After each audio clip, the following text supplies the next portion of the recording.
Hello बच्चों, let's read the question. The question says ATP is injected in cyanidine poisoning because it is.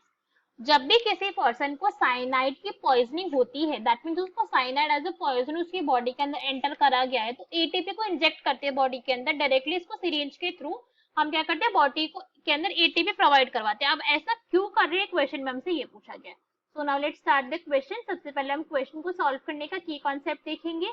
की concept, तो question को solve करने का की कॉन्सेप्ट क्या है हमारा, कि हमें पता होना चाहिए कि भाई साइनाइड पॉइजनिंग एक्चुअली में होता क्या है. नॉलेज तो इस चीज के बारे में कि किस वजह से हम यहाँ पे फिर इंजेक्ट कर रहे हैं एटीपी को, हमें इसके बारे में पता होना चाहिए.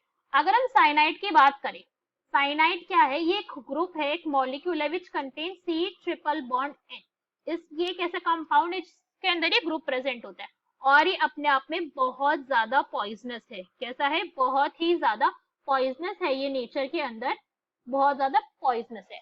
अब हम बोल रहे हैं कि बहुत ज्यादा पॉइजनस है, बहुत ज्यादा पॉइजनस है, भाई रीजन तो हो, कुछ पता तो चले पॉइजनस क्यों है. अब ये पॉइजन की तरीके से क्यों एक्ट करता है, बिकॉज ये सेल को प्रिवेंट कर देता है. क्या करते हैं, प्रिवेंट करवाता है सेल की. अब किस चीज से सेल को प्रिवेंट कर रहा है, कि जो सेल के पास O2 प्रेजेंट है, O2 का अपटेक नहीं करने देता है सेल को, या फिर हम कह देते हैं कि O2 को यूटिलाइज नहीं करने दे रहा है.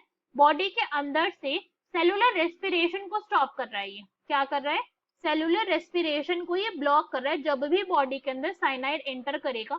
इसलिए हम इसे कहते हैं साइनाइड पॉइजनिंग. बॉडी में इसने क्या करा, सेलुलर रेस्पिरेशन को इसने भाई स्टॉप करवा दिया. अगर ये कंडीशन हुई तो अल्टीमेटली पर्सन की डेथ हो सकती है. अब हमें पता है जब बॉडी O2 यूज ही नहीं कर पा रही, हम ब्रेथ ही नहीं ले पाएंगे ना, फिर सारा का सारा तो मामला गड़बड़, डेथ हो जाएगी हमारी.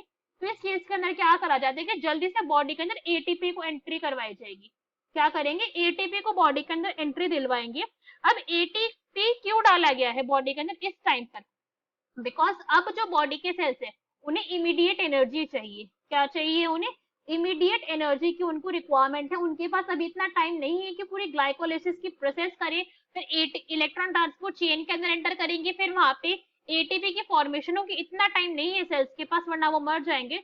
इमीडिएट एनर्जी के सोर्स चाहिए, इसलिए क्या करेंगे, फटाफट से वहां पे एटीपी को इंजेक्ट करा जाता है बॉडी के अंदर. इससे क्या होगा, एटीपी इंजेक्ट करने से बॉडी के अंदर कि जितने भी सेलुलर फंक्शन थे, सेलुलर फंक्शन धीरे धीरे नॉर्मल आना स्टार्ट हो जाएंगे. सेलुलर फंक्शन हो जाएंगे यहाँ पे बैक टू नॉर्मल. ठीक है, तो इसलिए हम क्या करते हैं कि एटीपी को इंट्रोड्यूस कर रहे हैं, बिकॉज इमीडिएट एनर्जी चाहिए अभी हमें. तो क्वेश्चन रीड करते हैं हम हमारे ऑप्शन ए में हमें given necessary for cellular function, बिल्कुल ठीक है भाई, इसलिए ही इंजेक्ट करा गया था उसे. Be necessary for Na plus and K plus pump, नहीं, इसलिए नहीं करा. सी Na plus and K plus pump operate the cell membrane, no, this is also incorrect. ATP breaks down the cyanide, नहीं, ATP ऐसा नहीं कर रहा है. ATP क्या कर रहा है, अभी हमने बोला कि एनर्जी तुरंत चाहिए बॉडी को, तो तुरंत एनर्जी प्रोवाइड करवा के बॉडी के सेलुलर फंक्शन को मेंटेन करवा रहा है. वरना सेलुलर फंक्शन अगर एक बार रुकने लग गए, अगर बॉडी के अंदर से रेस्पिरेशन की प्रोसेस स्टॉप हो गई, तो हमें ब्रीथिंग ही नहीं कर पाएंगे, डेथ हो जाएगी हमारी. So our correct answer is A, that is necessary for cellular function. Hope you understood it well. Best of luck. Thank you.